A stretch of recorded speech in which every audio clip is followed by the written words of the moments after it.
everybody. Welcome, welcome. This is Vija Williams, and it is uncharacteristically 11 a.m. Pacific Standard Time on a Wednesday. I say that because normally we're here at noon live, right? Almost every Wednesday. Today, though, I wanted to bring on a super special guest because there's so much going on in our worlds in the market. And in order to bring on Chris Suarez, we needed to do it at 11. So here we are. It's 11 o'clock and I am here live with Chris. So for all of you joining us live, either on Zoom or in the Pivot Shift Ahead page, please feel free to be interactive, to put in comments and questions, and we will monitor them. But for those of you who have not had the privilege of meeting Chris Suarez, he is the co-founder of Place and one of the top real estate team leaders and really practitioners in the nation. He is one of the smartest, most, has probably one of the highest real estate IQs of anyone I've met. Probably highest IQ too, Chris. I don't know. You're hating this. You hate these introductions. Stretch. It's a massive You stretch. hate these, I know, but I'm going to keep going. And so if you haven't had the privilege of listening to Chris's podcast, it's great. I highly recommend it. Chris, maybe we can throw that in chat in a bit and on Facebook.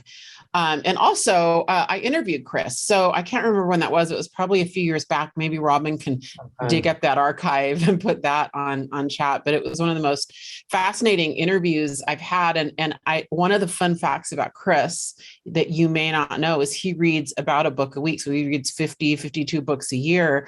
And not just that, he takes incredible notes on Evernote. There have been many times where I've wanted to just text him and say, can you just send me your notes on this book? But I haven't done it yet, Chris. I haven't done it. I think about it a lot.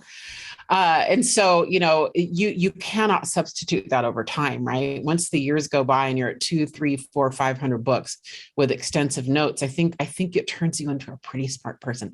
So with that said, Chris, welcome. A little bit different format today. I'm just going to have you teach today, like we talked about, and I'll pepper in though. I'll certainly pepper in my thoughts and my questions, and I will monitor the chat and Facebook for any questions they have. So thank you for joining us.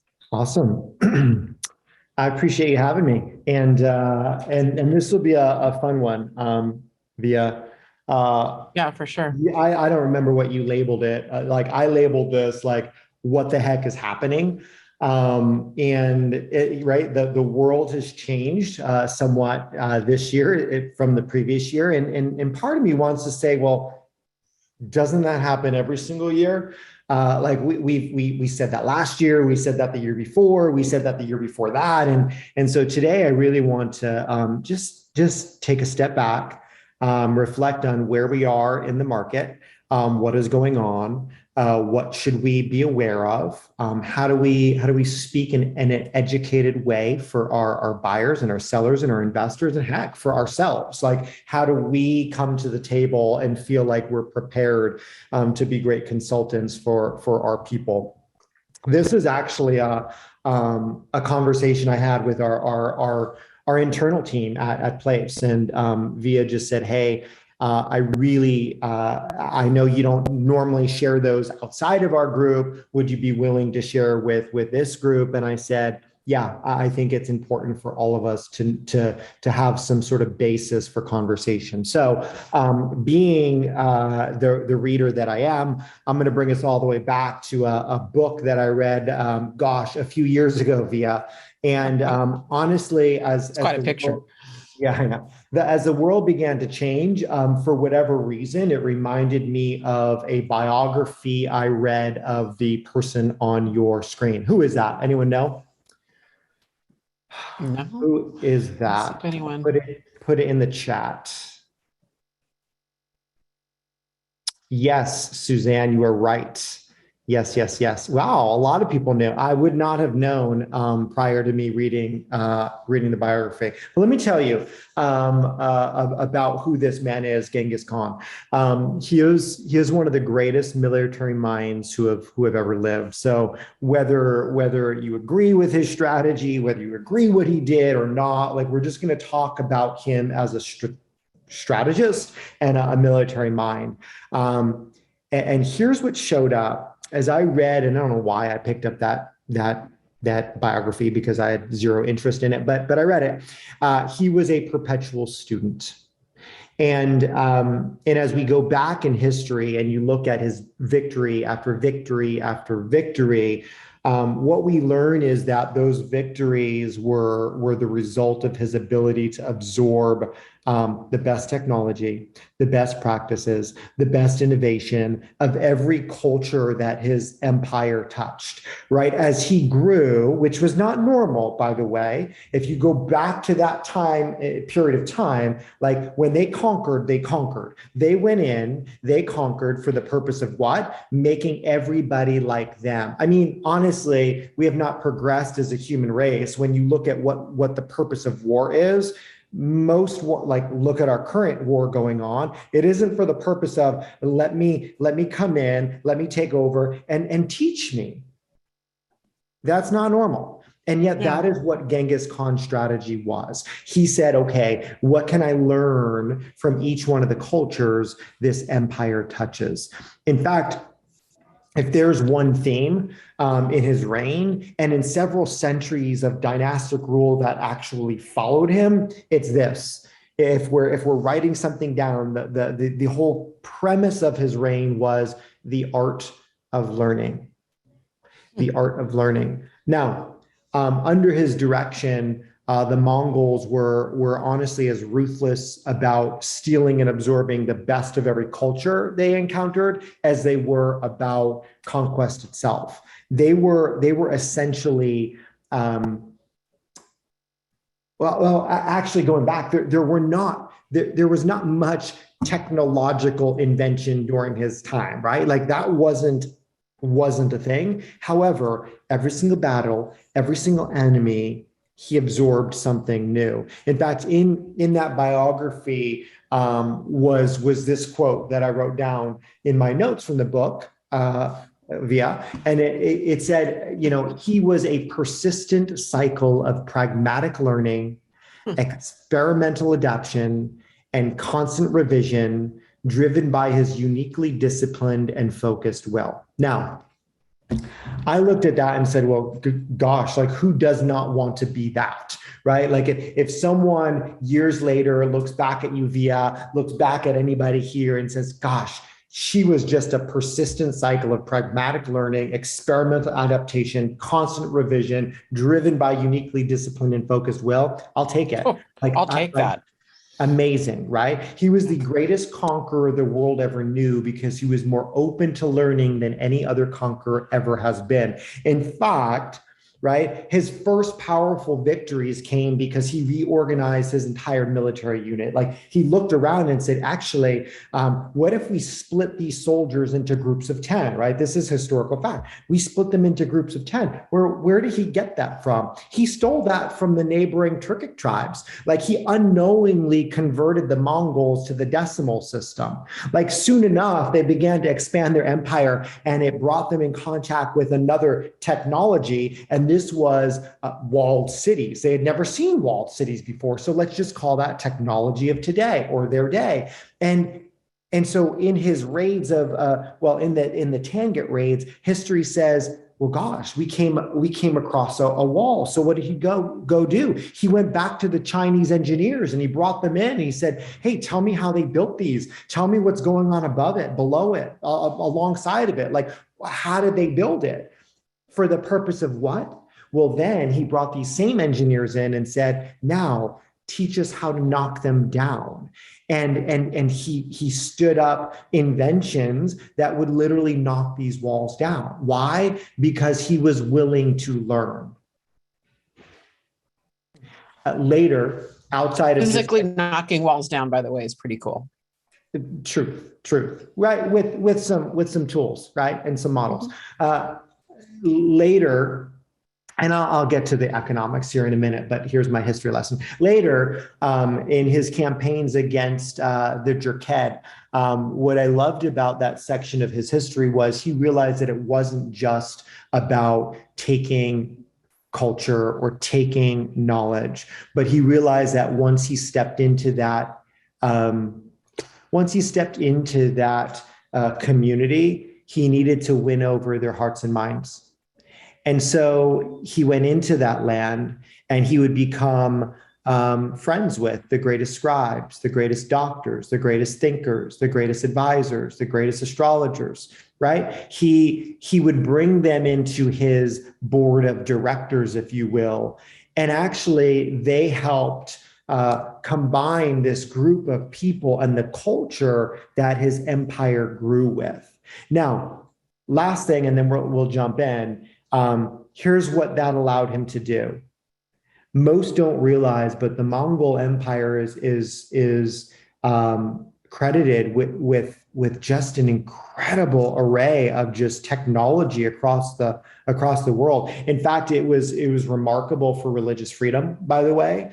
It did not impose its own beliefs and thinking and religions on the countries in which they took over. They let them think and act and behave and believe what they did prior to. It brought lemons to China for the first time. It took Chinese noodles to the West for the first time. Many of us thank him for that. It spread Persian carpets across the world. It took German mining technology across the world. It took French metalworking across the world. It brought Islam beliefs across the world. The cannon, interestingly enough, which revolutionized warfare, it was said to be a result of his fusion of Chinese gunpowder, Muslim flamethrowers, and European metalwork.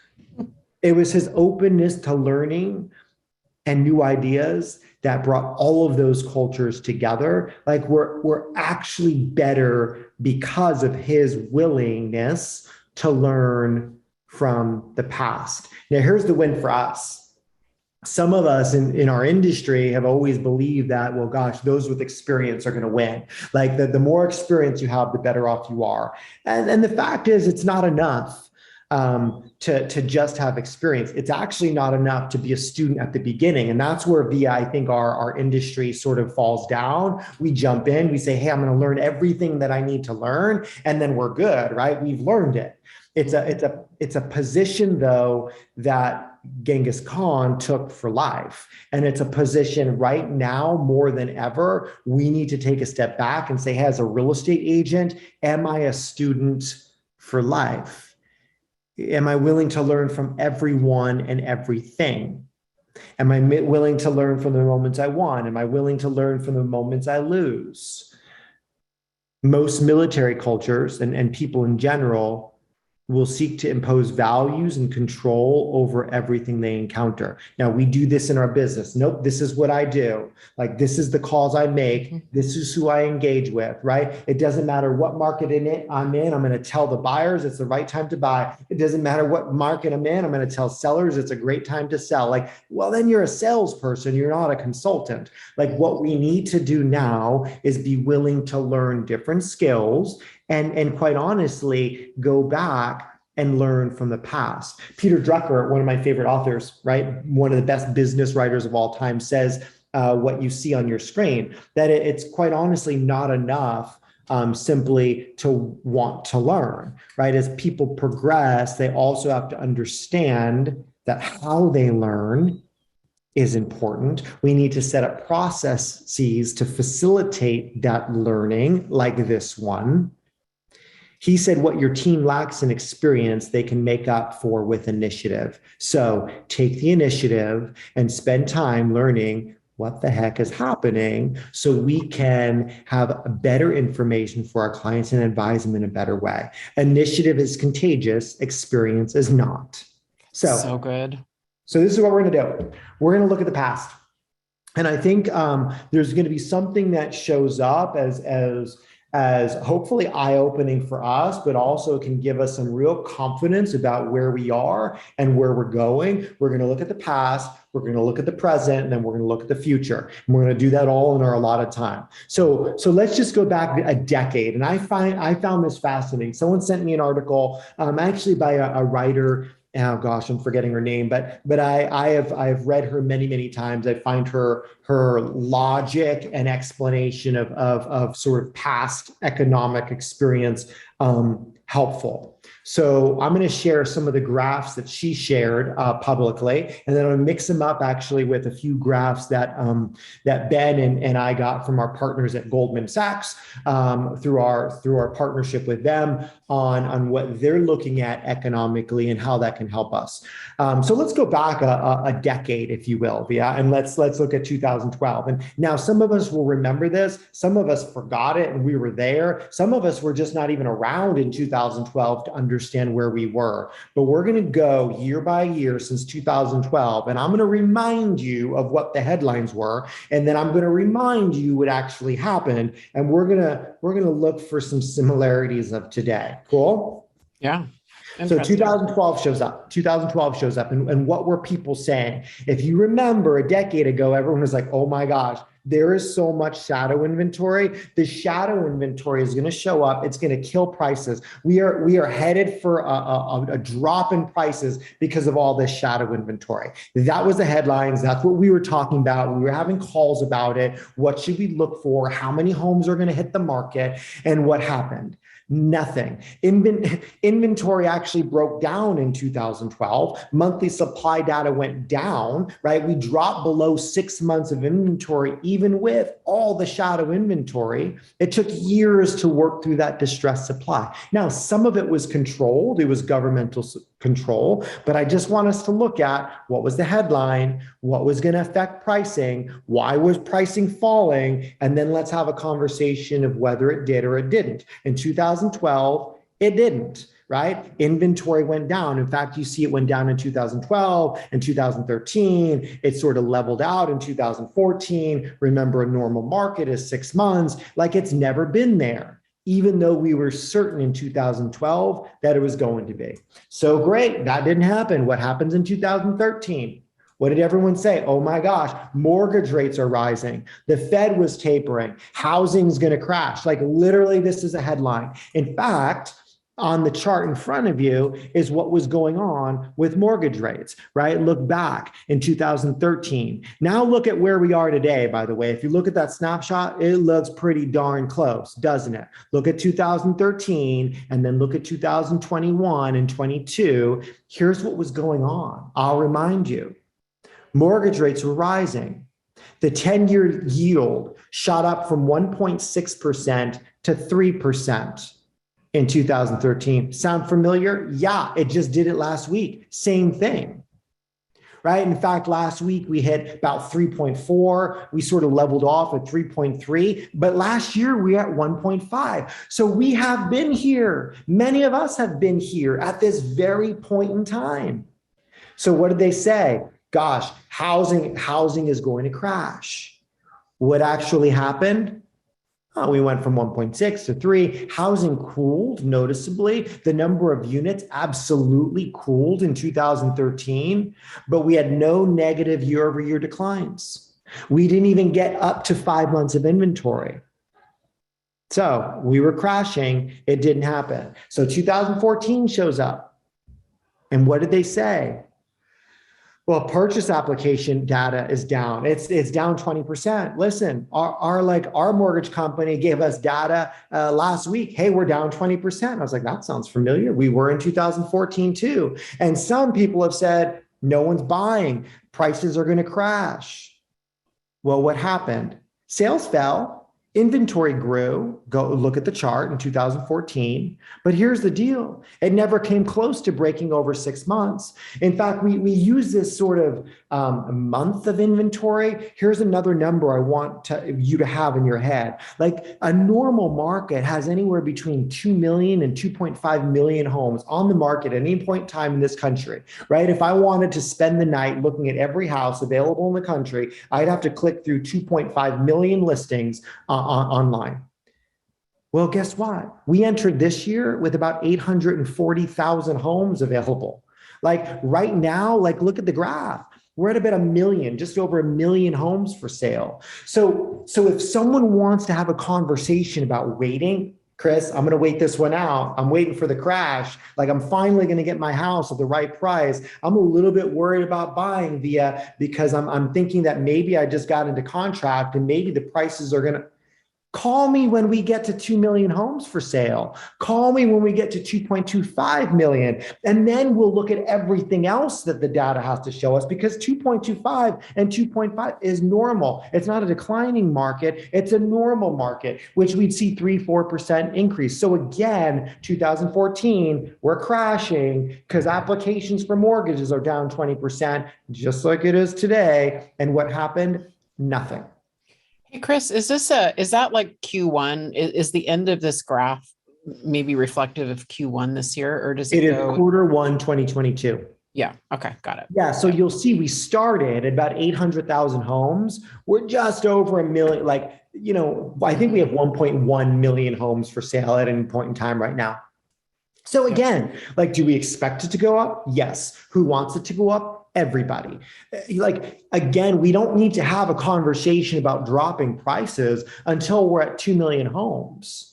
And that isn't happening anytime soon. There's a lot of reasons why that's not happening. We can dive into conversations with our clients about the fact that, a lot of people have mortgages at 2.8, 2.9, 3.1. That's going to be an issue with inventory as well. Who wants to walk away from that right now? Not many of us. Or quite honestly, all of our clients should keep those assets at 2.8 and 3.1 fixed for 30 years. Why would you ever sell that? You shouldn't. Keep it.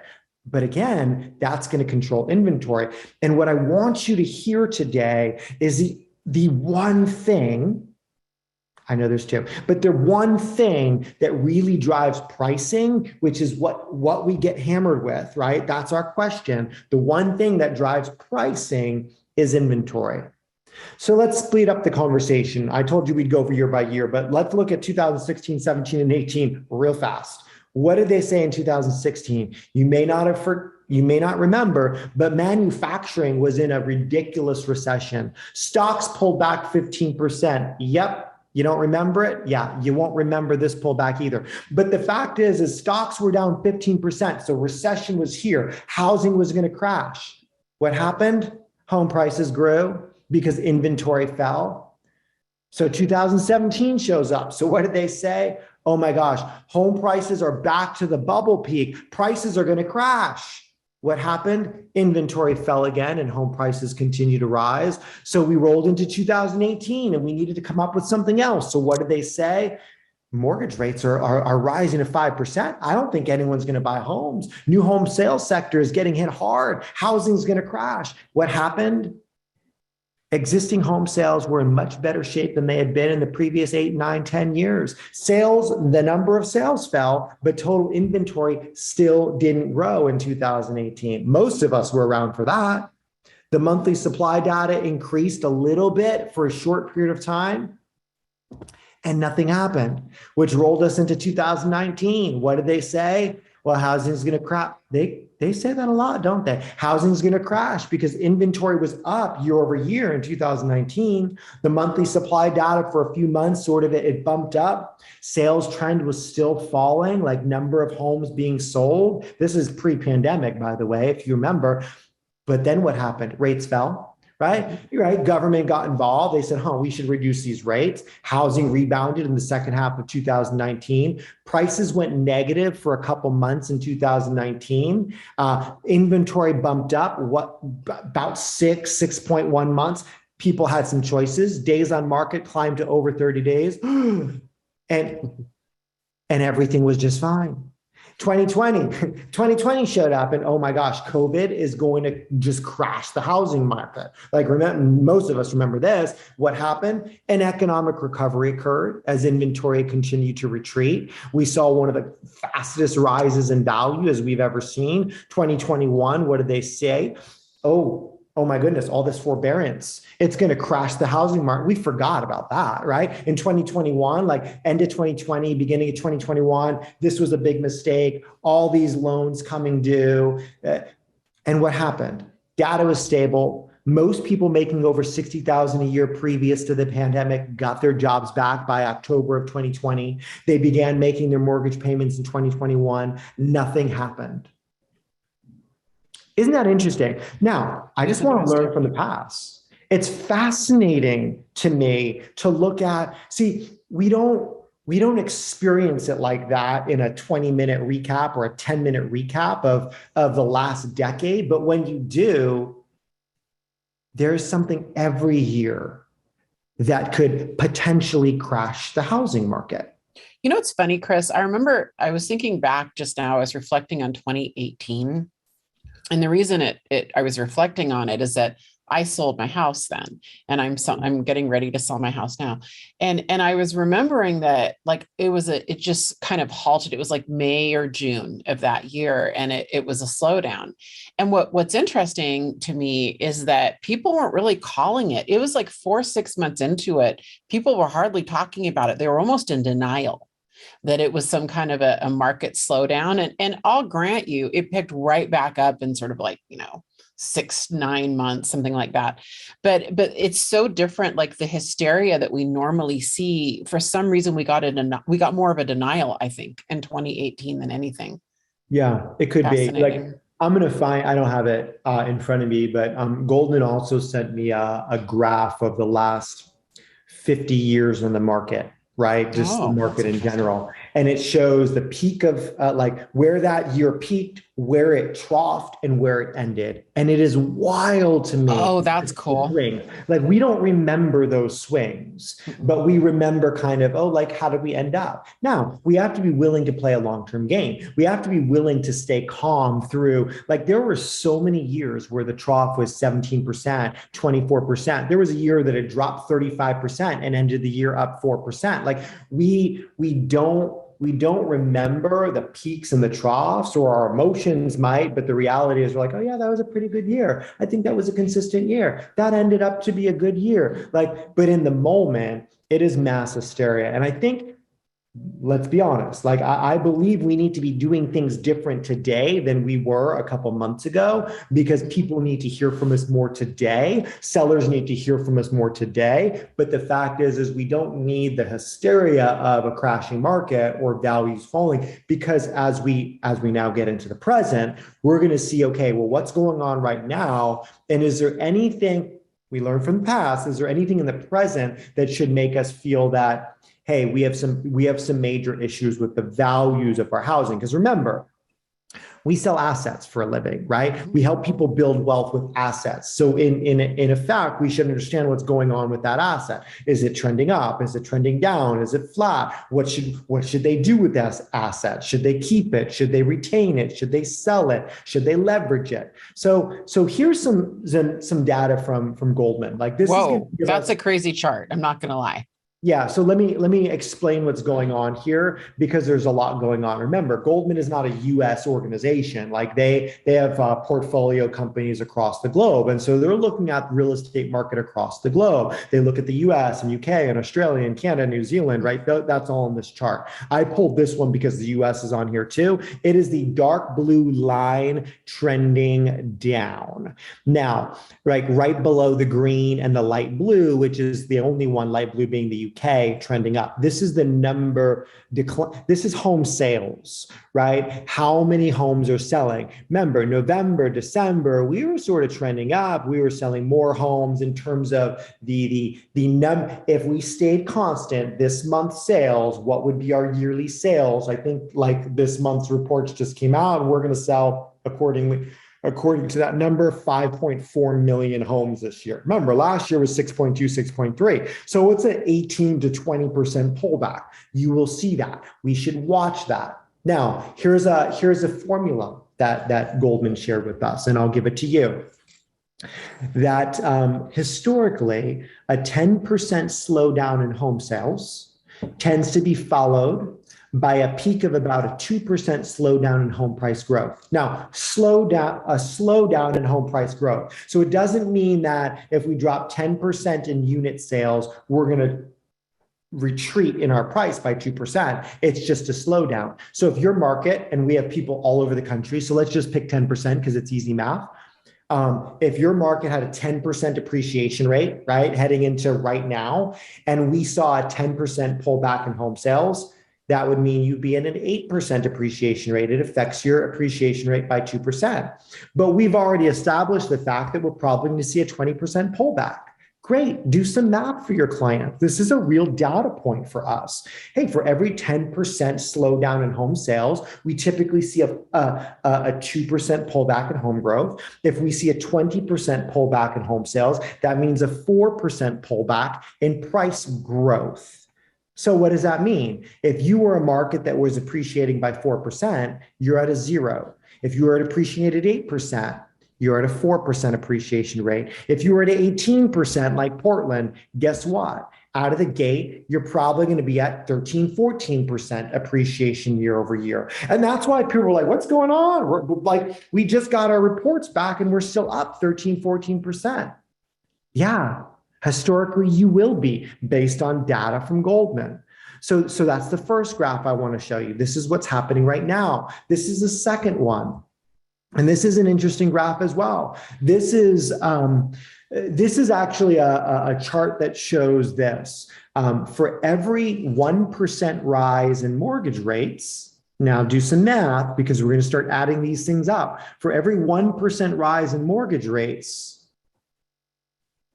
we typically see about a 3% pullback in pricing, home value growth as well. So remember, 10% units drop, affecting your price by 2%, 1% increase in mortgage rates affects your pullback by what? 3%. So if you just saw your rates go from 4 to 6, you have a wait, I want to stop on that a minute, Chris. So, okay. Yep. So rates go from 4 to 6. Let's do some math. Help a girl out here. 4 to 6, that's a 2% rise in interest rate, mortgage rates. Yeah. So that means we're going to have a 6% pullback in pricing, right?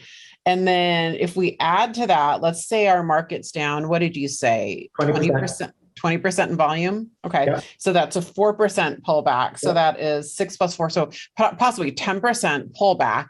And if you were at a 20, if you're at a coastal market and say you've been kind of riding this, I know Seattle, Portland, a lot of us have kind of been at this 25% a year over the last like 2 years. To do math, that pulls us back to maybe what was the math I just said? 15%, 10 to 15% appreciation. So it feels like, Chris, that prices are going down. That's like when your eyes see prices go down, it goes down. The reality is that the annualized appreciation rate is still happening. It's just neutralizing. It's just slowing it down and pulling it back. Is that an accurate description? Yeah. And I would put it this way. Let's just use national numbers since this is a national conversation, right?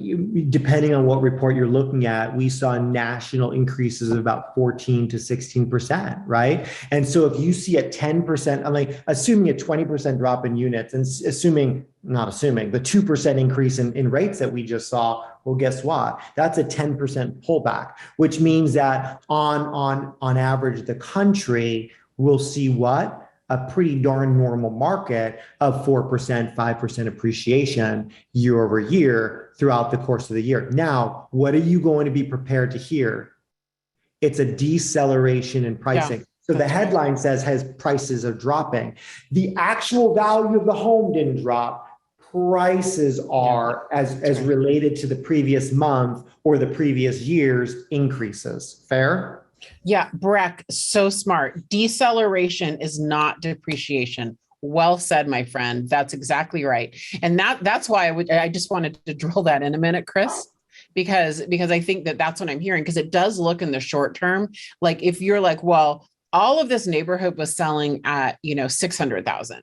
And now this neighborhood selling at 550 to 575. Vija, how can you say prices aren't going down? They're going down. But the fact of the matter is, in aggregate, or certainly in an annualized basis, they're still going to have risen, a certain percentage, most likely this year. Right. But in the short term, it does look like prices are declining. And that is a really important conversation. I just think we all need to learn how to have with our sellers.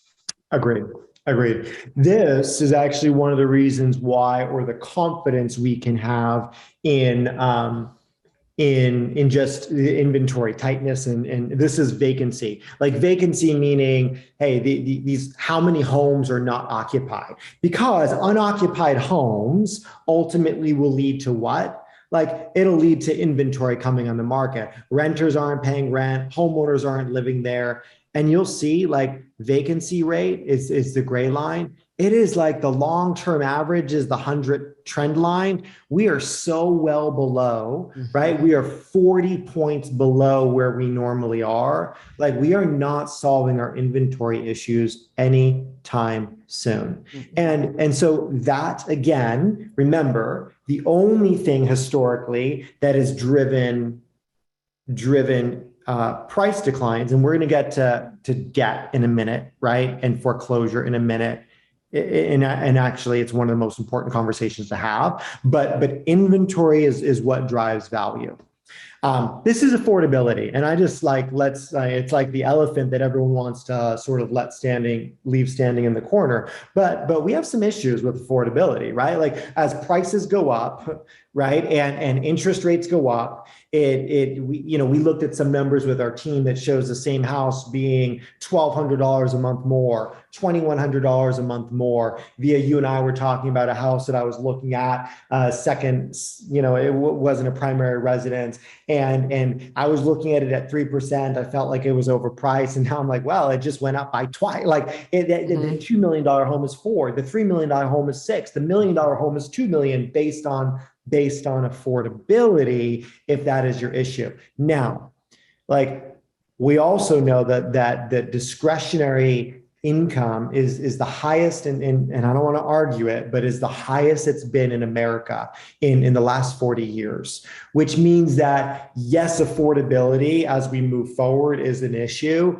The problem or the win, you can look at it how you wish. I'm a glass half full kind of guy. The problem or the win is this, that there are enough buyers for the available inventory that affordability is not their biggest issue right now. Fair? Like, I'm not saying we don't need to control that and we don't need to figure that out for the country, because affordability is going to be an issue at some point in time in the future. But here's what's so funny, Via, as a side conversation.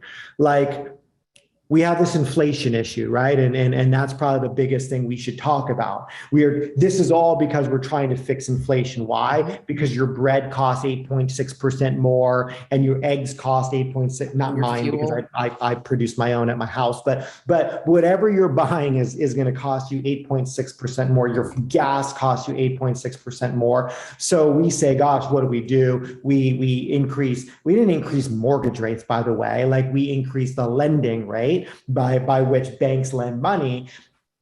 And we say, well, shoot, like you got to choose one. Like housing costs just went up. Yeah, it did. For the purpose of what? To drop your expenses to live. So one of them is going to be higher. They both can't be lower.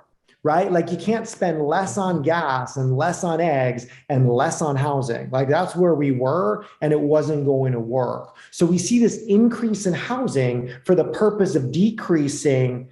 Like, think about that. Like we increased our housing costs by X%, right? But we decreased our purchasing cost or living cost by some percent as well. So I just wanted us to see, okay, that's what's going on right now. Where's our future? Like this might be the most important conversation. Like you're like, Chris, finally, we learn from the past, we understand our present, and we talk about our future. This is probably one of the most important things that we should have in our mind to talk to our buyers specifically about when they say, well, gosh, I'm just going to wait this one out. You know who you're waiting with? The largest demographic in the history of home buying. The demographic of age 28 to 34, the biggest age group ever in human history since we've been recording it, are also the demographic ready to buy homes. That is our challenge. Like, we're not going to solve that problem. So when you're looking at, hey, Chris, give me some data. What do you think is going to happen to inventory? Well, heck, Like we have the largest number of potential homeowners between age 28 and 34 than we've ever seen in history. It's the largest demographic right now. And they're primed to be homeowners because typically, historically, they have been in this country. So do I think that inventory is gonna massively increase? No. So what did that in the past? What did that in the past was they were forced to put their home on the market, which we're going to talk about in just a minute. So buyer demographics is the first thing that we need to understand about the future. The inventory is the second thing. Now, here we are again. We're going to have problems with inventory. As you can see, this is NAR's total inventory data from 1984 to today. It's the lowest it's ever been. That's a good chart. Inventory has been falling pretty much since 2014. Like there was a bump in demand. Like we had a potential market break at 1.5 million in inventory since 2014, and then it went back down. Remember historically, average, where are we? Look at that trend line. Mm-hmm. Like 2 million to 2.5 million of inventory is normal. Think about your demographic. Who's out there looking? Think about your current inventory. How the heck do we find 1 million more homes? How the heck do we find 1.5 million more homes? This is pricing. Here's something we do need to be mindful of, right? Economists believe when we launched into 2020, that between 2020 and 2024-ish, as long as home prices grew at about 23%, 24% over those 4-ish years, we were going to be fine, right? Well, in 2020 and 2021, we ate that up. Right? Like the majority of that 23% that we thought we would be fine, we've seen it. That does not mean that now we're going to see a decline in value. What do we need to see before home prices fall? Historically, it has always been 6 months of inventory. Okay. It hasn't happened without 6 months of inventory.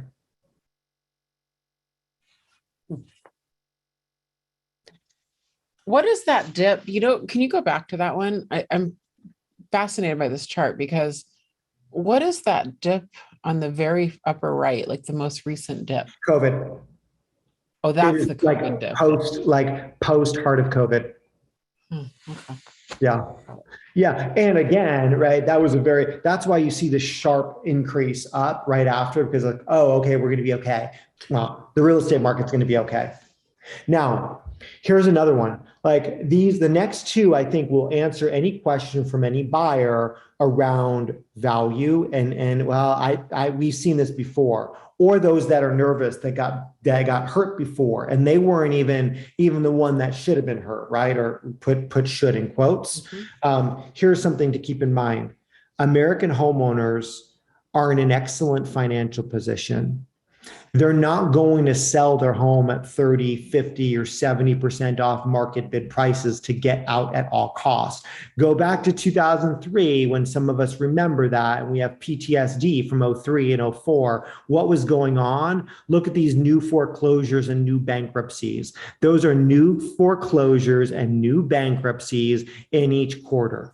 Right? And they were massive from 2003 and 04 and 05, and even right as 2006 showed up, right? We kept seeing them, but look at number of foreclosures, lowest we've seen. Why? Because of value. Look at bankruptcies, even like lowest we've seen. So the financial health of the homeowner looks wildly different today than it did in the past. So forced inventory will not happen. Here's another one that I think really did blow my mind. Here we see mortgage originations by quarter by credit score. Right? This is something that Goldman sent us, and you'll look what was going on in 03 and 04. right? Look at the dark blue line way back in '03, '04, '05. Those are people with credit scores below 620, and they were getting mortgages. And then you look at the yellow, non-existent really today, between 620 and 659, and they were getting loans, right? And then you go up to the light gray, and that is credit score 660 to 719, and they were getting loans. Like the smallest group, like there were very few people at 760 and above getting loans, right? Economically. But now for those of you guys who get, sorry, Chris, who get Keeping Current Matters, Keeping Current Matters has some really good slides on mortgage originations by credit scores too. Awesome. Yeah. So then look at here in 2020 and 2021 and 2022, like the last 3 years, the majority of people that showed up for a mortgage, they had a 760. Now, it doesn't mean that something doesn't happen with them in their life, but the majority of our loans were originated for very stably financial human beings, right? And so as we're thinking about, okay, well, Chris, let's forward trip. And is there something that we're not looking at that could potentially cause, right, like a lot of homes to come on the market? The fact is we're not going to see sort of this untold event like we saw because all these people with very, very weak credit scores, which means financially are fairly unstable. Maybe it's job, like they have a job today, but they don't tomorrow. So they're not paying their bills. So their credit scores drop. Like these are people that consistently pay their bills. That's how they get to a 760 and above. Inventory is going to look different moving forward when we look at who's obtained mortgages. Mm-hmm. And last thing I'll share, this puts that inventory in months now, right?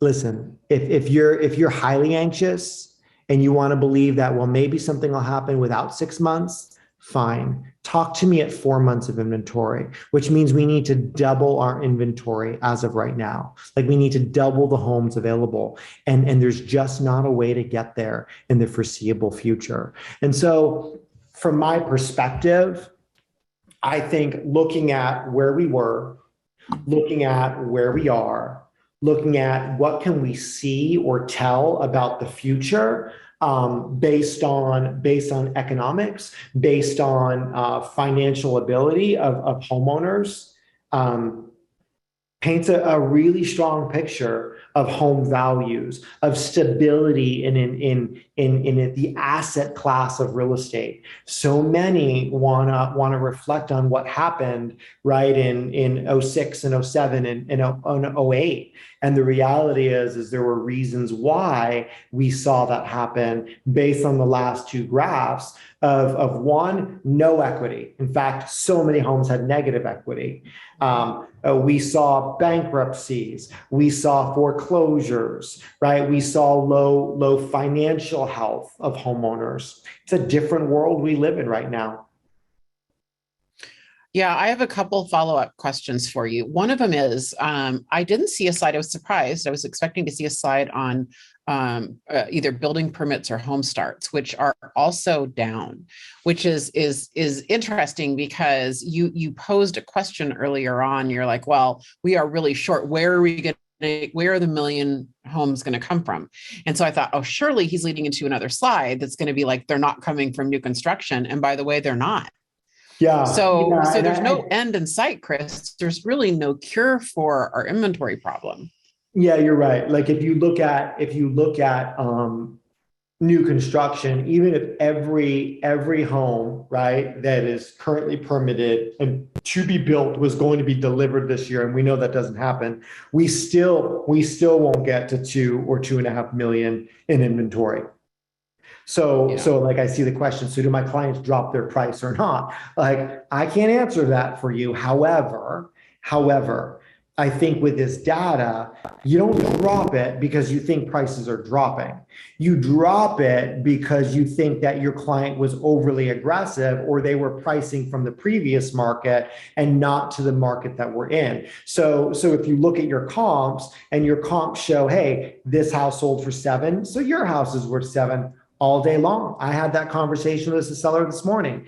But if you're pricing at 725 and the last comp was 7, which is what we were used to, I think you're wrong. I think you have to price understanding that you're going to see that 2% pullback for in appreciation for every 10% drop in home sales. You're going to see a 3% pullback in pricing for every 1% of interest rate. So go back. What comps are you using? Has inventory, has rate of sale changed since then? Has interest rate changed since then? I think those are the conversations. Now, if you know that home is overpriced based on feedback, then use those data points. Hey, here's some data. I was doing some research, and Goldman's researchers have stated that over history, like for every 1%, we see a pullback, right? In increase in interest rate. For every 10% drop in home sales, we see a pullback in appreciation. We priced based on where the market was prior to the last 30 days.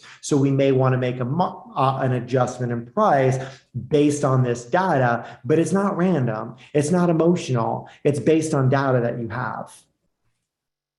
So Kim, that was my second question. You just answered it. Kim Rossi asked, she's like, how does this translate into a CMA conversation? And you just did it right there, right? Kim, my answer, which was, I was like, I don't know if it's an actual CMA conversation. I think it's more setting the stage. I was wrong, because Chris just showed how you can use the calculations in your pricing. What I think sort of add to that is that this is just a time to be an observer of data. So I always look at ratios, and I talk to my sellers about it a lot. When I'm walking into a listing, I'll kind of say, all right, this is the ratio that I'm looking at. I'm looking at 8 to 10 showings to get an offer.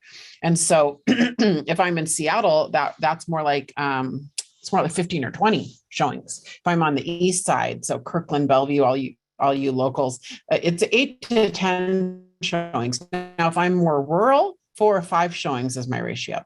So I share that with my sellers, and I share that ratio, like that has to happen in a certain amount of time, and that's what I'm watching. So if I have 60 people through 60 groups through an open house in Seattle, in a typical market, I can expect probably 3-ish offers-ish. That's what I'm kind of going to think. So I have these gauges, right? I'm looking at data. This isn't Vija just going, I don't know, I think your house is going to get 3 offers, because it just feels like we've gotten a lot of, I just know my numbers, right? I've been doing this for years. I pay attention. I have showing suite. I have showing time. So this is just a time to pay attention and be an observer, I think. And the conversation and the dialogues with your sellers are data-driven and factual, and that you are not pretending like you know it all, because we don't.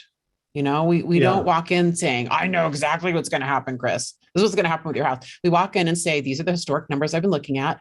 I have been noticing my ratios are softening. So I can't say with, for sure, Chris, that my 8 to 10 groups through is going to yield an offer. I just don't know. This is what we're going to do to mitigate that. We're going to be super on top of getting feedback. We're going to do lost sale tracking. And that, these conversations are just like, they're just very transparent, I think. I don't know what your thoughts are, Chris, but yeah, I think that comes from knowing your local market. Your in town, out of town is probably reversed in my market, oddly enough, but that's because, like the local source, you have historical anecdotal data. Here's the other thing that I'd add. Suzanne posts a thought around, gosh, there's suddenly a lot more inventory. Here's what I want us to reflect on. Based on what? We will have a high emotion to some inventory, quote, flooding the market, and you'll get to 2.2 months of inventory next month in your market, Suzanne. Still not enough to put downward pressure on pricing. Now, then you say, but then why are they sitting? Because remember why homes sit. Homes don't sit when buyers don't think they have a choice. So they're going to make one today. When buyers believe they have a choice, they will take longer to choose. That is just behavioral psychology. So prepare your seller. Understand, we may be just fine at our price a week from today, 2 weeks from today, 3 weeks from today, 4 weeks from today. It doesn't mean you have a pricing issue. We have an emotional issue right now with what we're used to around, oh my God, there's so many houses on the market. No, there's not. I just showed you there's not. So again, if you want to look at local data and all of a sudden 10 homes popped up on the street, you may have an inventory issue. Like, yes, you do. But right. I'm telling you, there's not a metro market in America right now. Metro, there might be submarkets where you're at 6 months, 7 months, 8 months of inventory. And if you are, then you're having a different conversation. But beware of the emotion that we will all feel as inventory increases, because it's going to go up by 100%. To go from 1 month to 2%, 2 months. It's going to go up by 300% in inventory. So it's going to feel so different than it has the ability to control prices for. And that's my goal here, is for us to realize that, oh yeah, it feels really stressful right now because there used to be 2 homes and now there's double that. Well, there's 4. There used to be 5 homes and there's double that and there's 10. And oh my God, like time on market just went up 30% because it went from 3 weeks to 4. Like, right. So just weigh that and think about that before we advise our clients to hit the freak out button. Okay. And Chris, let's just stay on that a minute, because this is really, I think this is good. Like I want to wring the juice out of this orange, because I want to translate this into conversations. So that conversation that you just described sounds like, Mr. and Mrs. Seller. We have 4 homes on the market that have passed the kind of typical 1 week offer review period that we've been experiencing. What does that mean for you? I mean, remember, we are translators. That is our job, right? Is to, what is the impact on them, right? So if we're going to share information, is what this means for you is we probably need to look at staging. We need to look at, making sure that your house is perfect. Things that we may not have done 6 months ago, we probably need to do now. And you just have to translate this into what they have to do differently, right? Yeah. Chris, Dave Piedrahata had a really, interesting comment, I think, because he said, he feels like when talking to sellers, pricing should be targeting what values in their particular area were in February of this year to account for correction. And I think my comment, and I'd love to get yours, my comment is that how I would translate that to a conversation is, Mr. and Mrs. Seller, what I've been finding is that as I've been looking at with the corrections that we've seen, February pricing seems the most indicative. We're just going to revisit every week and make sure that that's still the case next week and the week after. So in other words, we're explaining our methodology to our sellers and our clients, and we're being transparent about where that's coming from. And also, we have to leave ourselves room. We have to leave these conversations open to be fluid. We can't lock ourselves into pricing right now. We just don't know. I'd love to hear your comment on that. I saw that note and I just wrote down 3 things. I said pending, back on market, sell for less. So here's what we have to prepare ourselves for. There are some pendings that went pending 30 days ago or 3 weeks ago, and all of a sudden inspection comes back 3 weeks later, and this is they're out. Right? There's some nervousness, there's apprehension. It comes back on the market and it's sitting. And then you have to tell them that, hey, we need to adjust the price. And so the red flag goes up saying, hey, see, prices are declining. That is not what happened. When it went on the market and went pending, we were pricing 10% ahead of the market, 15% ahead of the market, because that's where the market was going. Right. And you were just in a weird moment in time. Do not let that data prescribe what is happening in your market. They were pricing for the future. So I actually do agree with Dave. We need to go back and say, hey, what was going on in February and March? Because they were pricing, like we have to take away the 15% that we thought it was going to continue to go up. And those pendings that are going to come back on are going to have to potentially reprice, because we're not pricing for the future anymore. We're pricing for the current normal potentially market. Just be careful there. But again, that's your math CMA conversation that Kim Rossi brought up, which is so good. Like, this is our adjustment. This is kind of what we're looking at. That brings us back to X. So in this case, February, when this airs, this is February. You might be watching this 2 or 3 months from now, right? And so that brings us back to X. And so that's kind of my methodology right now. And then I look at different factors. And then I think the important part, right, is that if anything, Chris and I are teaching you guys how to have data-driven, factual conversations that are not laden with emotion and hunches. right? We can't afford to do that. We simply can be students of the market, translate that knowledge and that experience into our consultancy with our sellers, right? That's what's important to me, if anything, right? Yeah, fair.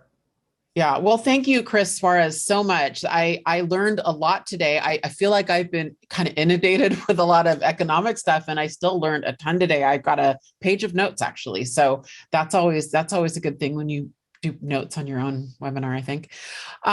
Next week, you guys, noon Pacific time at our normal time, I've got Brian Crawford. And he's amazing. His first year in real estate, I think he's on his 5th or 6th year. His first year in real estate, he took like 50 listings and 30 of them were expired listings. And guess what's back, everybody? Expired listings. So we're going to do a 2-part with Brian. The first one is next week. He is going to walk us through everything he's doing with expired listings, the phone call, what he says in the appointment, what his listing presentations are like. But what I'm really excited about, he does these videos on Loom. Oh, I can't wait for you guys to see it. So I met Brian at an event a couple weeks ago and literally tackled him and said, you need to be on my webinar. And he gladly did it. So don't miss that one next week at noon. And thank you for joining us, everyone. Have a great day. Thank you.